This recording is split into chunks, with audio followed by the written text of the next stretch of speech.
जैसे कि हम बताए थे आप लोगों को पिछले वीडियो लेक्चर में कि अगला जो लेक्चर होगा वो हम लोगों का लास्ट इस पार्ट का लास्ट क्लास होगा या फिर लास्ट लेक्चर होगा, क्योंकि हम लोग जो पढ़ रहे थे वो केमिकल रिएक्शंस के बारे में पढ़ रहे थे, जिसमें कि हम ये बतलाने का प्रयास किए थे आप लोगों को। रिएक्शन हम लोग प्रोसीड करते हैं लिखना तो पता नहीं चल पाता है कि रिएक्शन को कैसे लिखना है, क्या है, और अक्सर हम लोग क्या होते हैं परेशान हो जाते हैं इस बात के लिए कि भाई कैसे हम रिएक्शन को लेकर के आगे बढ़े। तो हमने एक छोटा सा प्रयास किया कि भाई बच्चों को रिएक्शंस को के बारे में थोड़ी जानकारी हो जाए, लिखना जान लें भाई कैसे हो सकता है, और जो हमारे लिए इम्पोर्टेंट भी है और वो काम कर भी है। तो जिसमें कि हम लोग लास्ट जो पढ़े थे वो कह रहे थे कॉम्प्लेक्स रिएक्शन के बारे में, ये हमारा लेक्चर था। आज जो है हमारा लास्ट है, ये इस केमिकल रिएक्शंस का लास्ट टॉपिक है, वो है हमारा ऑक्सीडेंट एंड रिडक्टेंट रिएक्शन या reactions of oxidation and reduction. हालांकि ये जो ऑक्सीडेशन रिएक्शन है इसके बारे में पूरा डिटेल्स हम लोग को पढ़ना है रेडॉक्स रिएक्शन में, लेकिन चूंकि हमको सिर्फ एक एग्जाम्पल के तौर पे इसको दिखाना था इसलिए हम इसको बता रहे हैं, ताकि आप लोगों को भी थोड़ा आइडिया हो जाए कि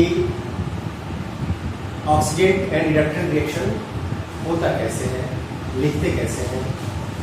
और उसके बाद कुछ क्वेश्चन है मेरे पास जिसको कि जो हम लोग पढ़े हैं उसी में बेस्ड कुछ क्वेश्चन होगा जिसको कि हम यहाँ पे बताने का प्रयास करेंगे। कुछ देखते हैं कहाँ तक हम लोग प्रयास कर पाते हैं और कहाँ तक लोग सीख सकें, ठीक है। तो देखते हैं, तो यहाँ पे ये है oxidant and reductant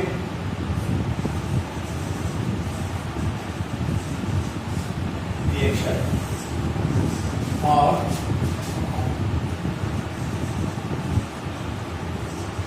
reactions of oxidation and reduction, ये हम लोगों को जानना है। तो थोड़ी सी जानकारी इसके बारे में आप लोगों को भी होगी कि जनरली होता क्या है कि ऑक्सीडेशन स्टेट यदि इंक्रीजेस तो वो क्या होगा, ऑक्सीडेशन होगा, और ऑक्सीडेशन स्टेट डिक्रीजेस तो वो क्या होगा, रिडक्शन होगा, ठीक है।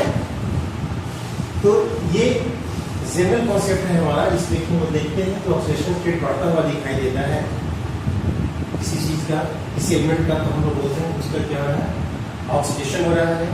और किसी का ऑक्सीडेशन स्टेट घटता हुआ दिखता है, डिक्रीज होता हुआ दिखता है, तो हम लोग बोलते हैं क्या है, रिडक्शन हो रहा है। जैसे ये हम लोग देखते हैं कि Fe2+ ये क्या है, Fe3+, ये क्या होता हुआ, ऑक्सीडेशन होता है। ठीक इसका उल्टा यदि Fe3+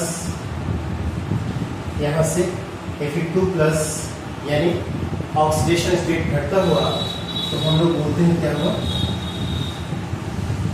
रिडक्शन हुआ, ठीक है। उसी तरह से हम लोग देखते हैं SN2+ यदि SN4+ में कन्वर्ट होता हुआ तो हम लोग बोलते हैं क्या हुआ, ऑक्सीडेशन हुआ, ठीक है। ये जनरल कॉन्सेप्ट है जिसमें कि हम लोग ऑक्सीडेशन नंबर के आधार पे ये समझने का प्रयास करते हैं कि किसका ऑक्सीडेशन हो रहा है और किसका रिडक्शन हो रहा है, ठीक। तो हम लोग देखते हैं और इसी पे एक और भी एग्जांपल मान लिए। हालांकि पूरा का पूरा चीज हम लोग रेडॉक्स रिएक्शन में पढ़ेंगे, आप लोग जानते भी होंगे पूरा डिटेल्स इसके बारे में। लेकिन यहाँ पे क्या है, जैसे कि FeCl3 प्लस SnCl2, और ये क्या होता है FeCl2 प्लस SnCl4। ये एक एग्जाम्पल है रेडॉक्स रिएक्शन, जहाँ कि हम देखते हैं इसका क्या होना हुआ और इसका क्या होता है। जैसे यहाँ पे इसका +2 और यहाँ पे कितना +4 ऑक्सीडेशन स्टेट दिखता है हम लोगों को। यहाँ पे कितना +3 और यहाँ पे कितना +2। नेचुरल है, ये कहता है क्या ये जो ऑक्सीडेशन स्टेट घटता हुआ दिखाई दे रहा है, तो ये हमारा क्या हो गया रिडक्शन, और जो बढ़ता हुआ दिखाई दे रहा है ये हमारा हो गया ऑक्सीडेशन। इतनी सी बात है, लेकिन इसमें कुछ अलग चीज जो हम बताने वाले हैं, क्योंकि हम लोग पढ़ रहे हैं केमिकल रिएक्शंस, ठीक है, कॉन्सेप्ट उसका केमिकल रिएक्शन को कैसे लिखते हैं, इसलिए इसकी अहमियत उतनी नहीं रह जाती है जो हम सीखते हैं या सिर्फ लिखना जानते हैं, लिखने के लिए प्रयास करते हैं, ठीक है। अब देखिएगा, जैसे कि बाय द वे हम देखते हैं ये एक रिएक्शन है Cl2 प्लस I माइनस, इधर है I2 प्लस Cl माइनस, और ठीक इसको हम फिर उल्टा करते हैं, कन्वर्स करते हैं। कैसे हो जाएगा भाई, I2 प्लस Cl माइनस, तो यहाँ कहता है Cl माइनस, और ये Cl2 प्लस I माइनस। ध्यान से देखिएगा, ये बाय द वे A है और ये B है, और इसमें जो हम लोगों से क्वेश्चन मान लीजिए पूछता है, या हम लोग ये देखें कि कौन सा रिएक्शन है जो दोनों में पॉसिबल है कि ये ऑक्सीडेंट और रिडक्टेंट रिएक्शन हो सकता है, ठीक है। तो यहाँ पे इस क्वेश्चन में हम लोग ये लिखते हैं कि which one is possible, which one is possible, दोनों में कौन पॉसिबल है। तो एक चीज हम लोग जान लें कि ऑर्डर ऑफ ऑक्सीडाइजिंग नेचर, ये हमारा होता है फ्लोरीन, क्लोरीन, ब्रोमीन और ये आयोडीन। ये जो है हम लोग देखते हैं, ये सारा का सारा जो दिखता है हमको उससे, इससे इलेक्ट्रोकेमिकल सीरीज से, या फिर हम लोग यूं भी जानते हैं कि ऑक्सीडाइजिंग नेचर किसका ज़्यादा होता है, तो हम लोग को पता है, जानते भी हैं, नहीं जानते तो जान लें कि फ्लोरीन पूरे पीरियोडिक टेबल में या पूरे इलेक्ट्रोकेमिकल सीरीज में मोस्ट ऑक्सीडाइजिंग नेचर इसका है। यानी ऑक्सीडाइजिंग नेचर का मतलब हो गया कि ये खुद क्या होगा, रिड्यूस होगा। तो रिड्यूस होने का मतलब है कि जैसे कि F2 है, इसका 0 बोलते हैं कि होगा क्या चीज, ऑक्सीडेशन स्टेट, तो ये हमेशा क्या चाहेगा कि माइनस में हम हो, यानी oxidation state wants to decrease, यानी हमेशा ये चाहेगा 0 से कम हो, ठीक है, हमेशा चाहेगा कि 0 से कम हो, और उसका ऑर्डर ये है हमारा। यानी इस ऑर्डर के अकॉर्डिंगली हम लोग इसको जज करेंगे, देखेंगे कि कौन सा रिएक्शन पॉसिबल है। तो देखते हैं Cl2 0, यहाँ कितना है -1, ठीक है, ये -1 से कितना हुआ 0 हुआ, ठीक, समझना आसान। ये कितना 0 से ये कहता है -1, और ये -1 से 0 होता हुआ, हम क्या बोले कि ये चाहेगा कि हम अपने ऑक्सीडेशन स्टेट को कम होता हुआ देखें या कम करें। तो ये 0 से -1 यहाँ दिखाई दे रहा है क्लोरीन का, यहाँ कितना दिखाई दे रहा है 0 से -1 से 0। तो आप तो कहेंगे सर आयोडीन क्या दिखाई दे रहा है, बिल्कुल दिखाई दे रहा है, लेकिन प्रायोरिटी ऑर्डर के अकॉर्डिंगली हम लोग देखते हैं कि क्लोरीन जो है ये आयोडीन से पहले है, समझाएगा, आयोडीन से पहले है प्रायोरिटी ऑर्डर में क्लोरीन, इसलिए क्लोरीन का यदि ये कैरेक्टर दिखता है कि उसका 0 से -1 हो रहा है, तो उसके आधार पे हम लोग प्रायोरिटी किसको देंगे? क्लोरीन को। यानी ये रिएक्शन जो है ये कहता है क्या है? पॉसिबल है, और ये नॉट पॉसिबल, नॉट पॉसिबल। समझ आएगा? ये हमारा दिखता है, इसको मिटाएं हम। यस,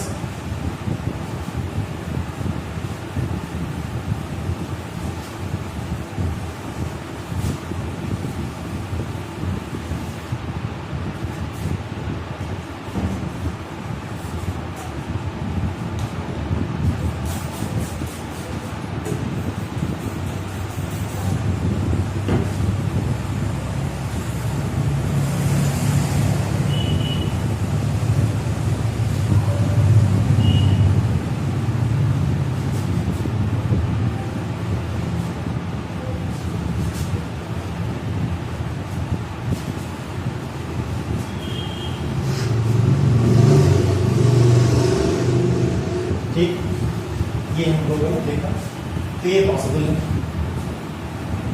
इस प्रायोरिटी ऑर्डर के आधार पे अकॉर्डिंगली हम लोग देखते हैं कि कहता है कि कौन पॉसिबल है और पॉसिबल नहीं है। सिमिलरली हम लोग देखें कि ये फर्स्ट क्वेश्चन था हमारा, सेकंड में लोग आते हैं और ये देखते हैं ए में उसी तरह से यदि कहता है क्या, ये Br2 प्लस F माइनस और ये Br minus plus F2। B में जब हम लोग आते हैं तो देखते हैं यहाँ पे F2 प्लस Br माइनस और यहाँ से Br2 प्लस F माइनस। अब इसमें देख रहे हैं कौन पॉसिबल है, तो Br2 0 से -1 हो रहा है, यहाँ पे -1 से कितना हो रहा है? 0 हो रहा है यहाँ पे। तो F2 0 से -1 होता हुआ यहाँ पे दिखाई दे रहा है, 0 से -1 होता हुआ यहाँ दिखाई दे रहा है।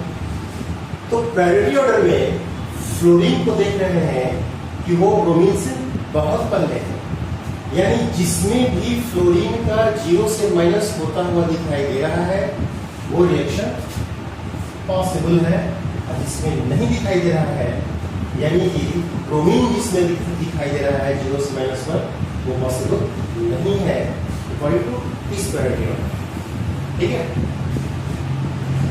तो ये हमारा पॉसिबल है,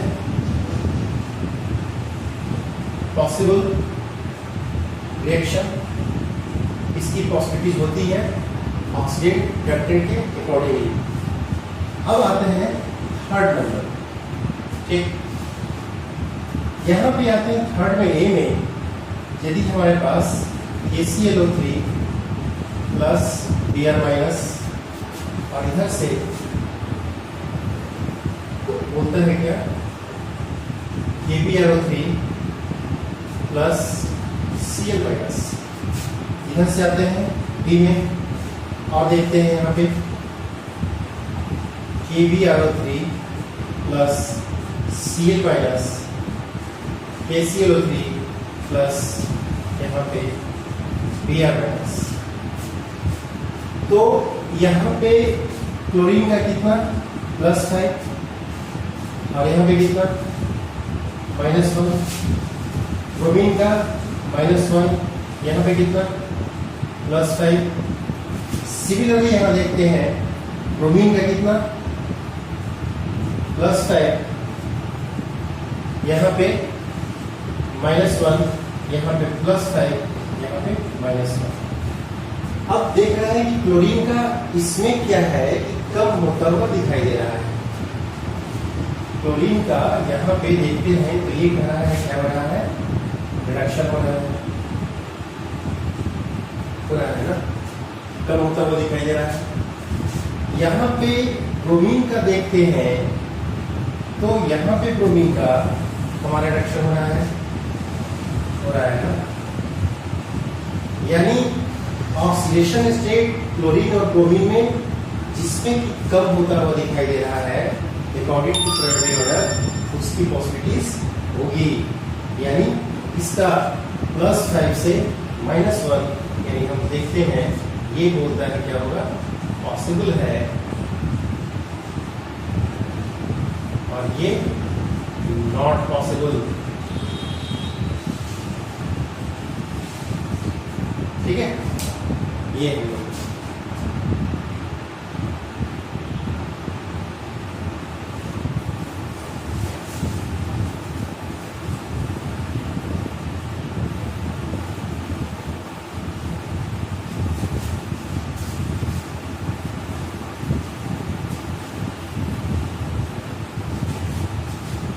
ये हम लोग देखें। अब उसी के अकॉर्डिंगली हम लोग फिर क्वेश्चन में देखते हैं ऑर्डर ऑफ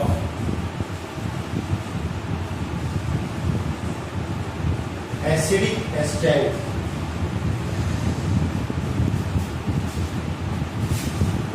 इसका Cl2O, Cl2O3, Cl2O5, Cl2O7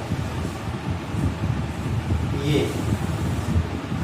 acidic strength कैसे देखते हैं, अकॉर्डिंग टू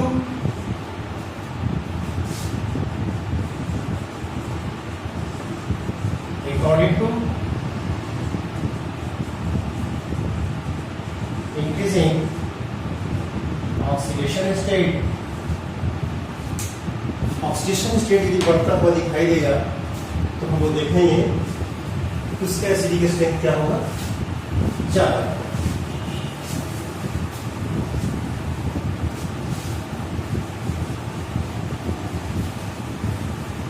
ठीक है,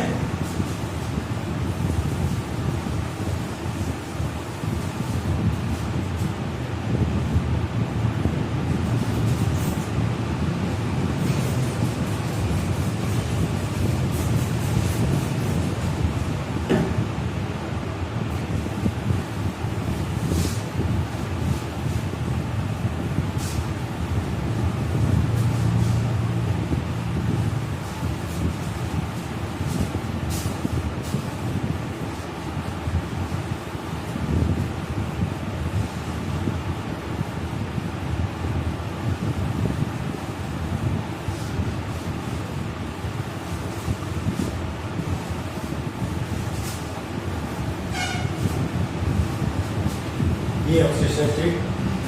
अब इसके बाद यदि सेम टाइप का हाइड्रोजन, डिफरेंट टाइप का हाइड्रोजन आ जाए, जैसे ये क्या था, सेम टाइप हाइड्रोजन था, क्लोरीन। अब यदि आ जाइए Br2O5 and I2O5, Br2O5 Cl2O5, तब कैसे लेंगे, तब यहाँ पे क्या होगा, ऑर्डर ऑफ एसिडिक स्ट्रेंथ। तो इसलिए बोलता है क्या, ऑक्सीडाइजिंग नेचर इसका ज्यादा होगा, उसका एसिडिक स्ट्रेंथ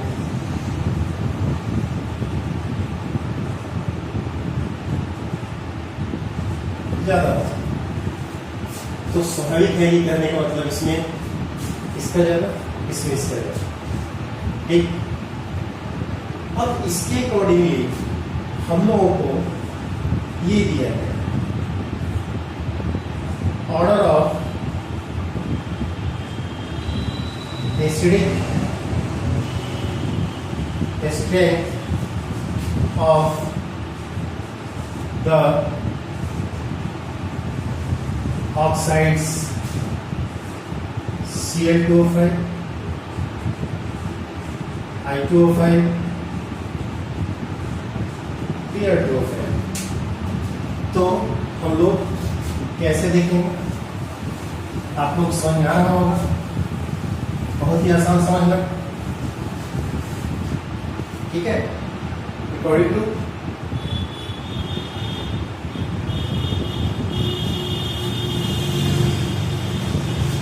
तो हम लोग इसको अरेंज कर सकते हैं कैसे, उसके अकॉर्डिंगली Cl2O5 Br2O5 I2O5 होगा। यानी ये हमारा ऑर्डर ऑफ एसिडिक स्ट्रेंथ हो सकता है। ठीक, ये फंडा को समझ में आ गया तो हम लोगों को क्वेश्चन हो सकता है कैसे,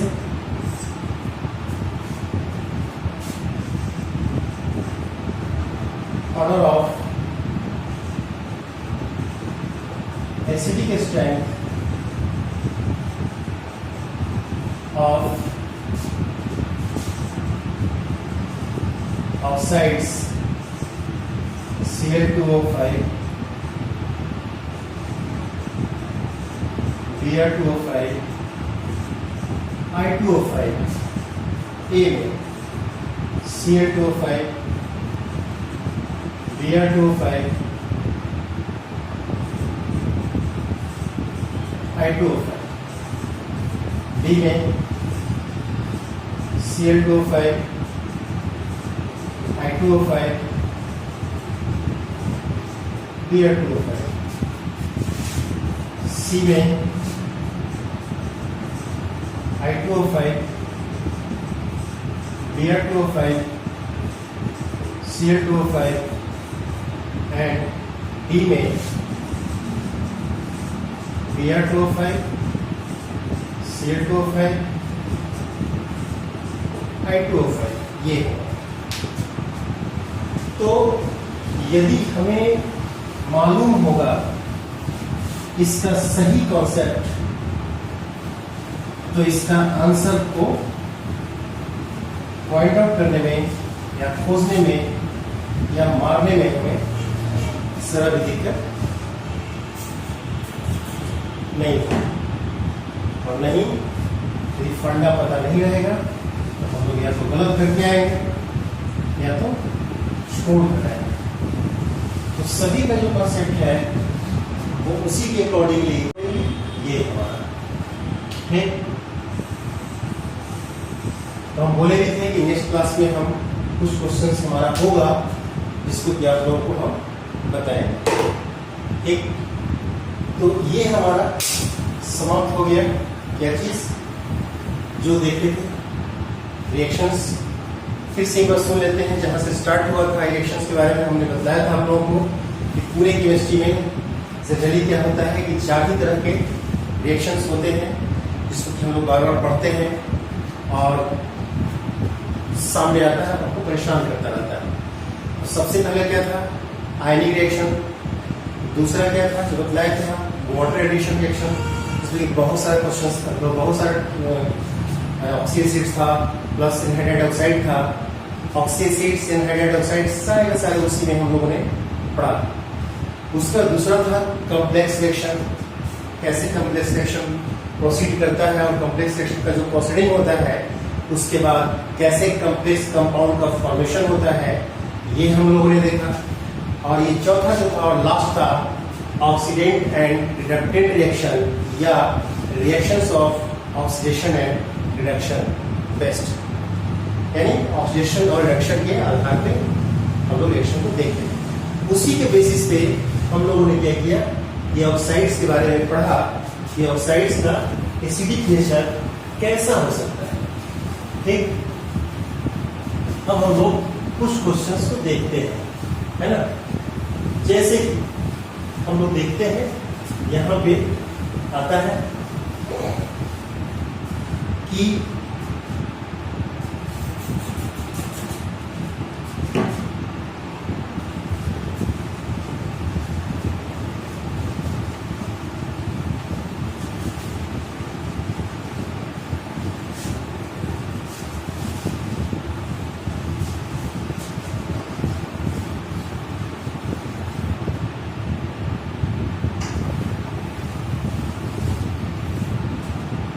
जैसे हम लोग देखते हैं क्वेश्चन का पहला हो सकता है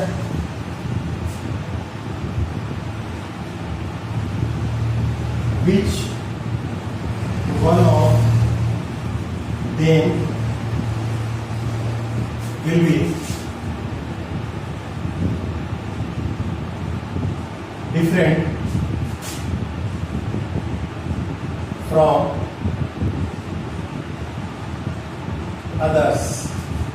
इसमें से कौन है, कौन एक है जो बाकी सबसे अलग है। ए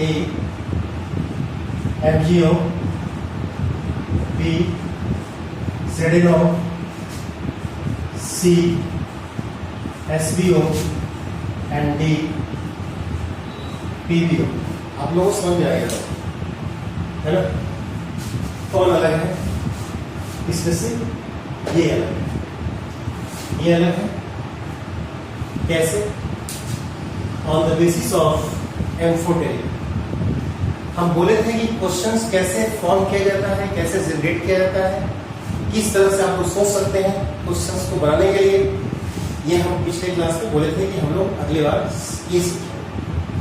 तो हम लोग सीख लिए कि भाई एम्फोटेरिक ऑक्साइड्स कैसे, किसको बोलते हैं, कौन कौन से एलिमेंट है जो एम्फोटेरिक का फॉर्मेशन करेगा। तो हम लोगों ने देखा था, याद होगा, जनाबिल अली बेकरार गाए पंजाबी सॉन्ग, ठीक है। तो बोलते क्योंकि आज सब इंडियन बीकानेर है, सब जो था हमारा, और ये पंजाबी और ये सॉन्ग ये सॉरी जिंक वाला मतलब कि जनाबिल। तो ये सारा का सारा हम लोग देखते हैं, ये हमारा क्या है, amphoteric oxide. Amphoteric oxide, amphoteric oxide किसको बोलते हैं ये हमने अपने वीडियो लेक्चर में बता रखा है, वहां हम लोग देख सकते हैं, ठीक है। तो इसका आंसर ये होगा, ठीक। तो ये हम लोग ऐसा इस तरह के क्वेश्चंस को बना सकते हैं खुद से भी।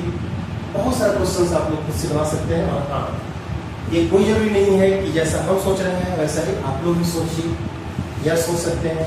आप लोग हमसे बेहतर सोच सकते हैं और बेहतर तरीके से नंबर ऑफ क्वेश्चंस आप लोग बना सकते हैं, ठीक है।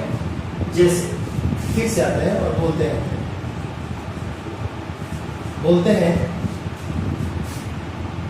Correct order of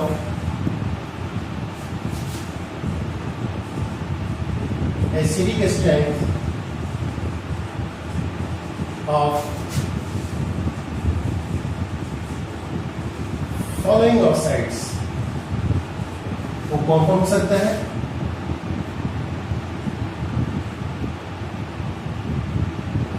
P2O3, H2O3, Bi2O3, Sp2O3। ये हमारा ऑप्शंस हमारे पास आते हैं और देखते हैं। Sp2O3, Bi2O3, H2O3, P2O3। B में आते हैं तो लिखते हैं P2O3, H2O3, Bi2O3 और Sp2O3। फिर आते हैं सी में,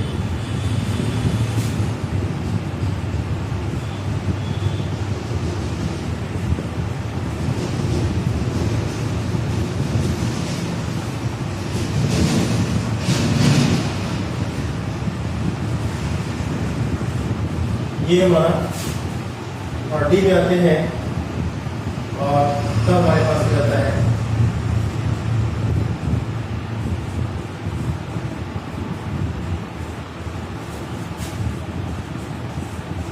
ये चार ऑप्शंस। और इस तरह के क्वेश्चन हमारे आते भी हैं, देखते भी। तो हमको क्या करना है कि सबसे पहले इसी के ऑर्डर पे अटैक करना है। इसके ऑर्डर को यदि हम समझ लेते हैं तो इस क्वेश्चन को आंसर देने में हमें कोई दिक्कत नहीं होती। ठीक है, तो देखते हैं क्या हो सकता है यहाँ से। तो मेरी समझ से करेक्ट ऑर्डर होना चाहिए ये।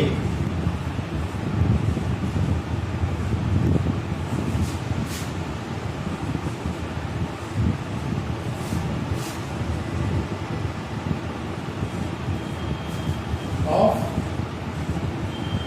एसिडिक स्ट्रेंथ, एसिडिक नेचर और स्ट्रेंथ बोल सकते हैं। अब आप लोग पूछिएगा क्यों, ऐसा क्यों होगा?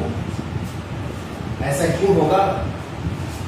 क्योंकि हम लोगों को पता है कि जैसे जैसे मेटेलिक कैरेक्टर बढ़ता चला जाता है वैसे वैसे क्या होता है, बेसिक स्ट्रेंथ बढ़ता है।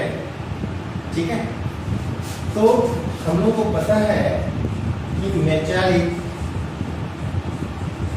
कैरेक्टर जो होता है, मेटेलिक कैरेक्टर डायरेक्टली प्रोपोर्शनल होता है बेसिक स्ट्रेंथ ऑफ ऑक्साइड्स का। ठीक है, तो नीचे की तरफ आएंगे तो क्या होगा, ऑक्साइड्स, इसका ये क्या होगा, बेसिक ज्यादा होगा। क्लियर? कहीं कोई दिक्कत नहीं ना? मिटाए इसको।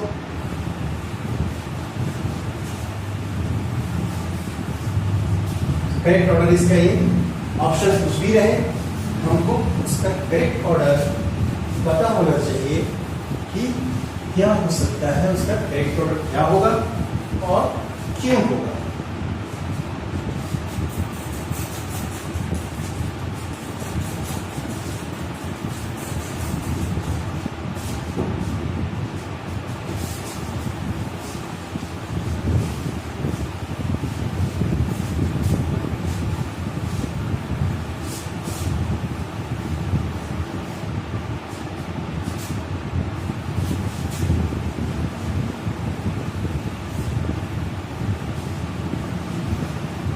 ठीक है, इस तरह के क्वेश्चंस हमारे पास आते हैं।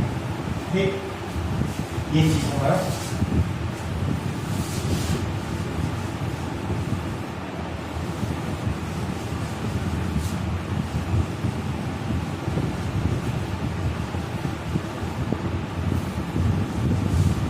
ठीक है, ये चीज देखते हैं। इसके बाद हम लोग देखते हैं मोस्ट एसिडिक, देखें हम लोग। अब जैसे कि एक क्वेश्चन हम लोग देखते हैं, इसमें ये हम लोग पढ़े थे कॉम्प्लेक्स रिएक्शंस में कॉम्प्लेक्स कंपाउंड के फॉर्मेशन के बारे में। कॉम्प्लेक्स कंपाउंड्स के फॉर्मेशन के बारे में जो चीज हमने बताया था उसी से रिलेटेड एक क्वेश्चन है यहाँ पे। जैसे कि हम लिखते हैं पोटेशियम साइनाइड, पोटेशियम साइनाइड यानी क्या, KCl forms complex compounds, complex compounds with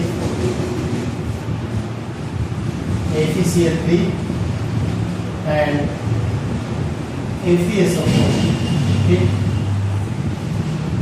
ठीक है, तो यहाँ पे जो क्वेश्चन है वो ये है कि व्हाट विल बी कॉम्प्लेक्स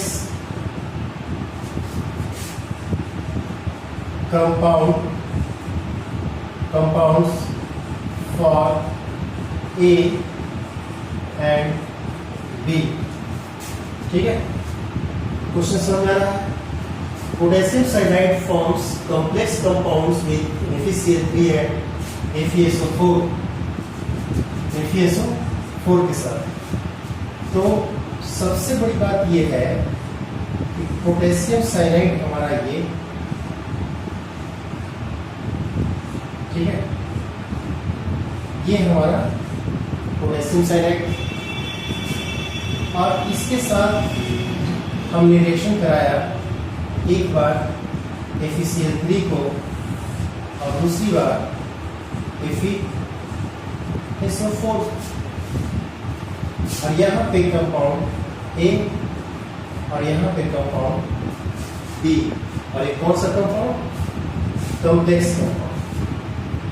तो हमको ये पता होना चाहिए कि कॉम्प्लेक्स कंपाउंड जो बनेगा वो कैसा बनेगा।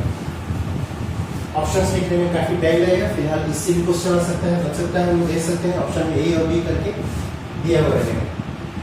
तो याद कीजिए हम बतलाए थे कि जब भी साइनाइड, पोटेशियम साइनाइड किसी भी ट्रांजिशन एलिमेंट के साथ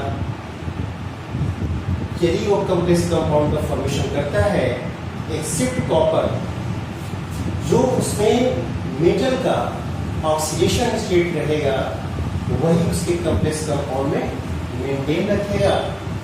पहली बात। दूसरी बात ये कि जो आयरन का कॉम्प्लेक्स कंपाउंड होता है साइनाइड के साथ, उसका हम बताए थे आप लोगों को कि FeCl का होल 6 ये हमेशा रहता है। ठीक है, क्या रहता है, FeCl6 हमेशा रहता है।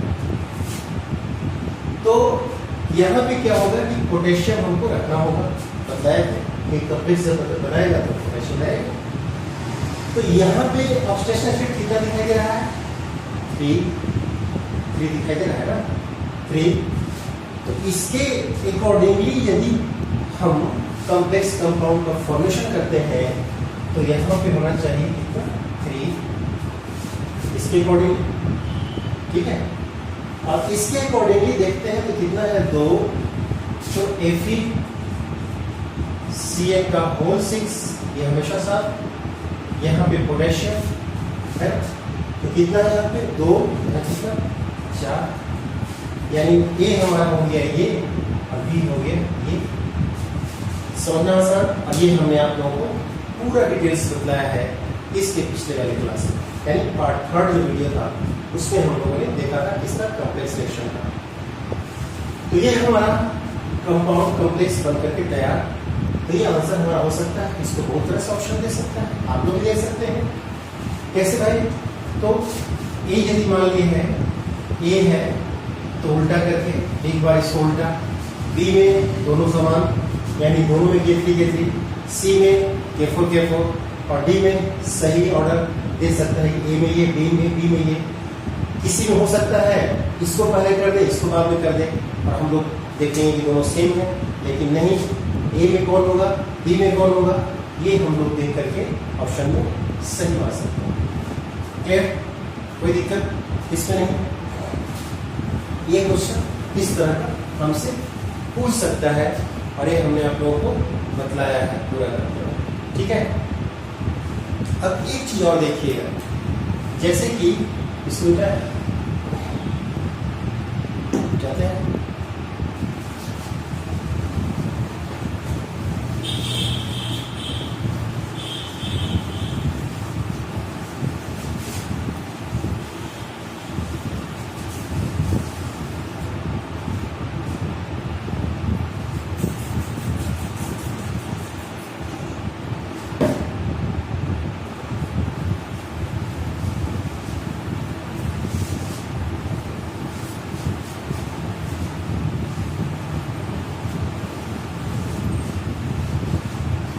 अब यदि हम लोग को पूछा जाए ऑक्सी एसिड से कुछ क्वेश्चंस, ऑक्सी एसिड बहुत बड़ा है क्योंकि जितना भी बी ब्लॉक में हम लोग नॉन मेटल्स पढ़ेंगे वो लगभग सभी ऑक्सी एसिड्स हैं जो हम लोग को जानना है ना। लेकिन जितना तक यहाँ पे संभव है, पॉसिबल है, वो हम लोग बताते हैं। जैसे भाई देखिए क्वेश्चन हमारा ये होता है, कहता है क्या, P4O10 is anhydride of the oxy acid A में,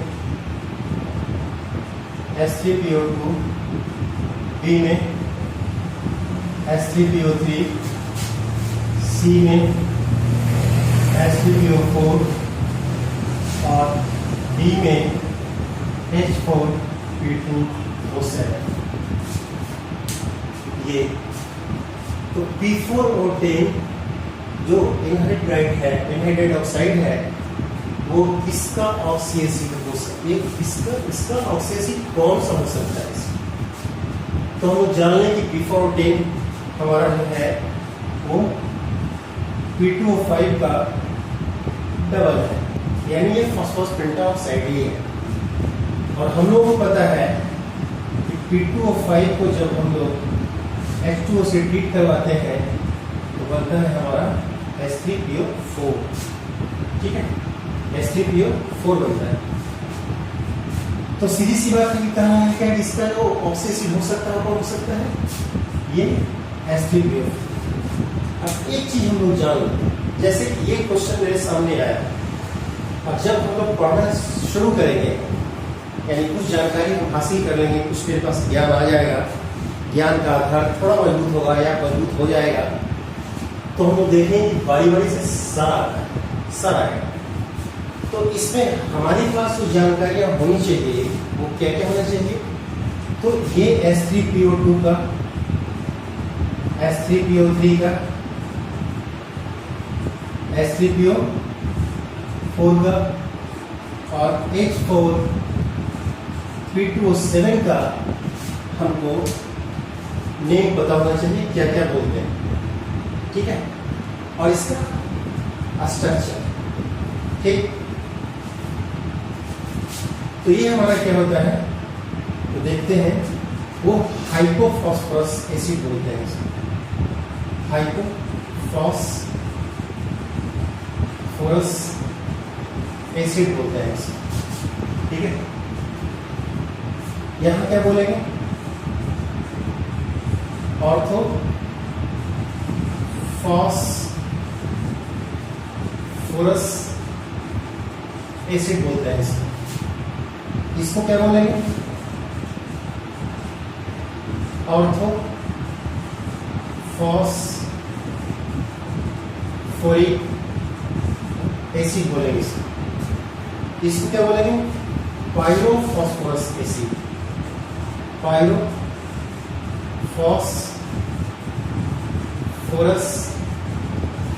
एसिड, ये हमको पता होना चाहिए। इसके साथ साथ स्ट्रक्चर पता होना चाहिए। इसका स्ट्रक्चर हमने बतलाया है, डेंसिटी जब निकाल रहे हैं तो वहां पे कैसे हम डेंसिटी फाइंड आउट करने के लिए स्ट्रक्चर बनाते हैं। इसका ही बतलाया, इसका ही बतलाया, इसका हमने नहीं बतलाया, ठीक है। तो पायरोफॉस्फोरस के लिए यानी स्ट्रक्चर जो देखेंगे हम लोग H4P2O7, ये हमेशा ध्यान रखिएगा कि जब भी कभी दो फास्फोरस मिल करके यदि हमको ऑक्सी एसिड आता हुआ दिखाई दे तो इसका स्ट्रक्चर जो होगा हमेशा क्या होगा? सिमेट्रिकल होगा, यानी फास्फोरस को हम लोग दो बराबर भाग में बांटेंगे। तो कैसे? एक को O से, दो फास्फोरस को ऑक्सीजन से जोड़ने का प्रयास करेंगे, जोड़ करके देखेंगे। उसके बाद हमको फंडा पता है कि एक ऑक्सीजन डबल बॉन्ड के साथ कम से कम रहेगा, तो दोनों पे जो करेंगे दोनों के लिए करेगा, दोनों तत्व फास्फोरस के लिए सेम काम करेगा। ध्यान से समझिएगा। अब हाइड्रोजन कितना? 4, एक हाइड्रोजन इधर ले गए। ऑक्सीजन कितना? 7, 1, 2, 3, 4, 5, 2 बचा होगा ऑक्सीजन अभी, और हाइड्रोजन भी मेरे पास 2 दिखाई दे रहा है, तो हमारे पास आ गया ये, और मेरे पास आ गया ये, ठीक। ध्यान से समझिएगा। जैसे है क्या कि ये सीरीज तो देखें हम लोग ऑक्सी एसिड ऑफ फास्फोरस का, ये सीरीज भी ऑक्सी एसिड ऑफ फास्फोरस का होता है, जिसमें कि H4P2O5 ये बतलाएंगे, H4P2O5, H4P2O6, H4P2O7 and H4P2O8 तक जाता है। और ये हमारे लिए इंपॉर्टेंट हो जाता है खास करके जब एंट्रेंस में क्वेश्चन हमसे पूछता है। ठीक है, फिलहाल यहाँ ये हम लोग देखें, और इसका किसका, ये हमारा पायरोफॉस्फोरस एसिड का, जो पायरोफॉस्फोरस एसिड जब देखते हैं तो हमको आ गया यहाँ। ठीक है, बेस समझने में हमको कोई दिक्कत नहीं, यह हमको समझ में आ गया। हाइड्रोफॉस्फोरस एसिड बोलते हैं, ऑर्थोफॉस्फोरस बोलते हैं, ऑर्थोफॉस्फोरिक एसिड बोलते हैं, पायरोफॉस्फोरस बोलते हैं इसको। ठीक है, ये बनाने का तरीका इसका ये, जब भी कभी इस तरह का की बात आएगी तो हम लोग क्या करते हैं, सबसे पहले दोनों फॉस्फोरस को ऑक्सीजन से जोड़ करके देखते हैं। ऑक्सीजन से जोड़ने के बाद बराबर भाग में हम लोग हाइड्रोजन और ऑक्सीजन को, बचे हुए ऑक्सीजन को हाइड्रोजन के साथ जोड़ने का प्रयास करते हैं और उसका स्ट्रक्चर हमको बनकर हुआ दिखाई देता है। क्लियर? इधर से तो ये हमको समझ में आ गया, हाइड्रोफॉस्फोरस, ऑर्थोफॉस्फोरस, ऑर्थोफॉस्फोरिक एसिड, पायरोफॉस्फोरस एसिड, और ये हमारा। अब देखिएगा, हम लोग एक चीज की जानकारी और हासिल कर लें और ये बहुत काम आएगा, ऑक्सी एसिड ऑफ फॉस्फोरस, कैसे हम लोग इसमें अपना कॉन्सेप्ट को बनाएंगे।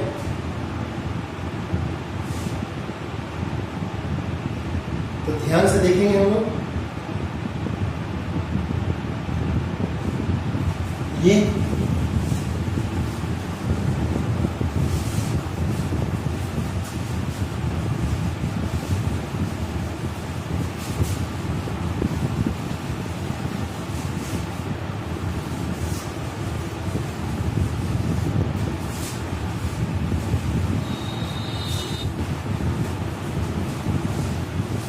अब देखिए, जैसे एक तरफ हम देखते हैं तो ये H3PO2, H3PO3, H3PO4, तो इसका स्ट्रक्चर हम लोग देखा है। दूसरी चीज है जो हम लोग अभी बात कर रहे थे, H4P2O5, H4P2O6, H4P2O7, H4P2O8, ये हमारा। ठीक है, ये देखेंगे हम लोग यहां से, तो H4P2O8, तो इसको हम क्या बोलते हैं, पायरोफॉस्फोरस एसिड बोलेंगे इसको बोलेंगे हाइपोफॉस्फोरिक एसिड बोलेंगे। ठीक है, इसको बोलेंगे पायरोफॉस्फोरिक एसिड बोलेंगे।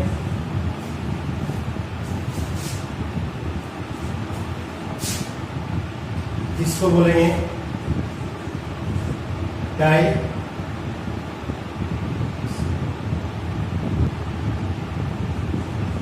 और ऑक्सी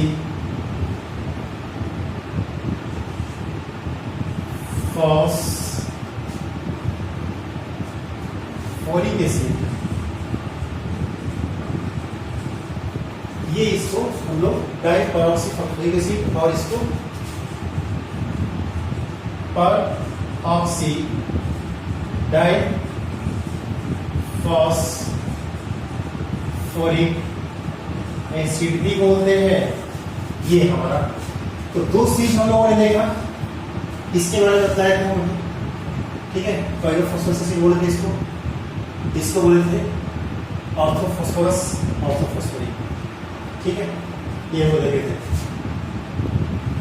अब होता क्या है कि जब H4P2O5 का स्ट्रक्चर जो हमने बदला करके देखते हैं यहां से, हम क्या बोले कि इसको क्या करते हैं, दो फास्फोरस को ऑक्सीजन के साथ ऐड कराकर देखते हैं, फिर डबल बॉन्ड, ये डबल बॉन्ड, कितना हो गया, 1 2 3 यूज होता हुआ, 2 ऑक्सीजन अभी और बचा हुआ, तो 2 ऑक्सीजन को ऐसे, बाकी कितना 2 हाइड्रोजन बचा हुआ, तो ये हमारा ठीक है।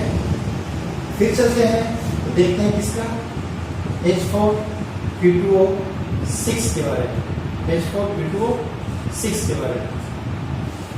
तो हम लोग देखते हैं करके 2 फास्फोरस ऐसे ऑक्सीजन से जुड़ा हमने, ऐसे कितना ऑक्सीजन बचा हुआ, 3 ऑक्सीजन और बचा हुआ, ये ऐसे, ये ऐसे 1 2 3 4 5, यानी 1 हाइड्रोजन बचता हुआ, 4 हाइड्रोजन है यहाँ पे, 2 हाइड्रोजन 1 हाइड्रोजन, 1 2 3 4 5 6 ऑक्सीजन तो हो गया, तो हमको 1 हाइड्रोजन बचा यहाँ पे, लेकिन हमको इसमें सिमेट्रिसिटी नहीं दिखती है।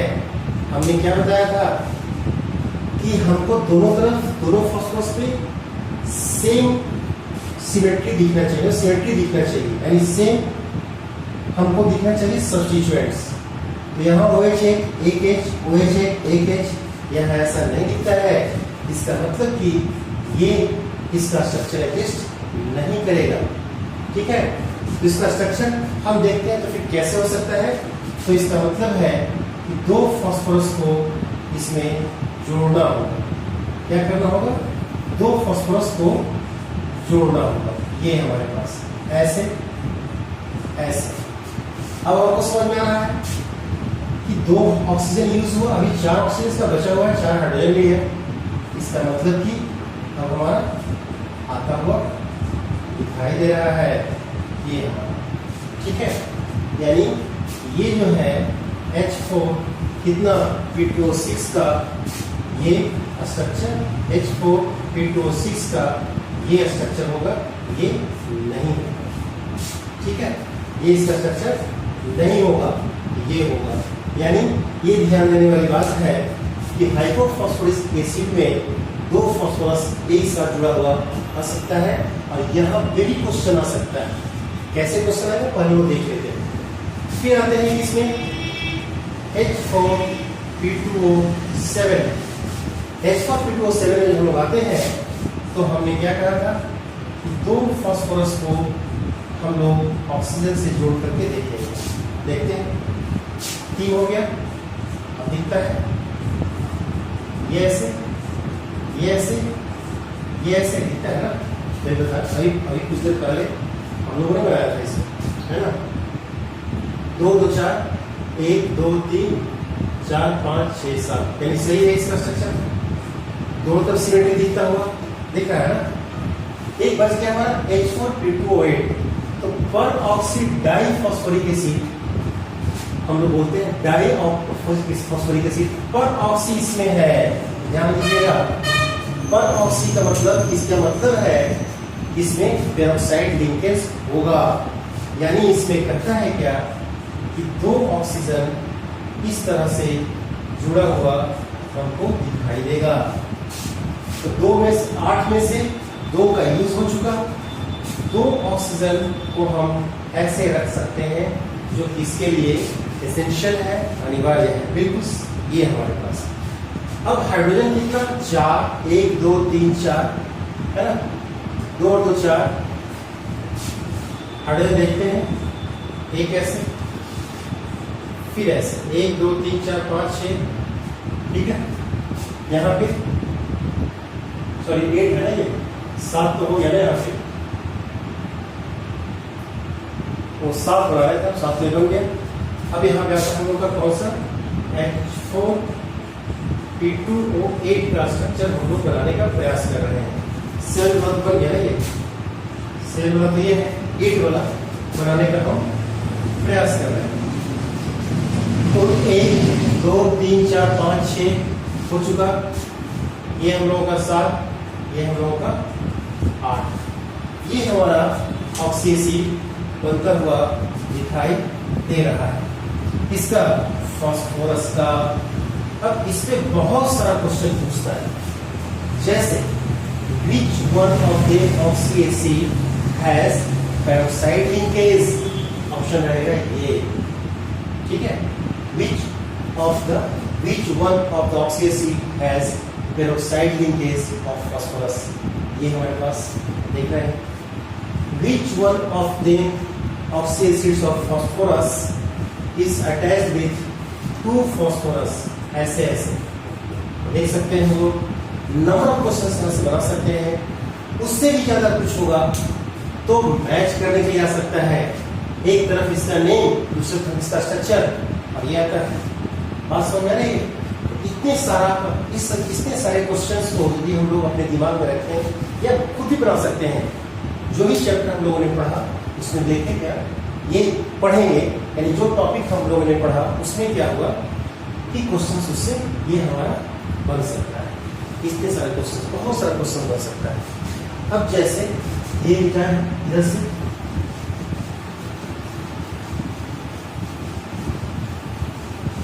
तो ये आप लोगों ने ऑक्सी एसिड देखा, ऑक्सी एसिड फास्फोरस का हम लोगों ने बना करके देखा, और ये हमारे क्वेश्चन में भी अक्सर ये आया करता है, ठीक।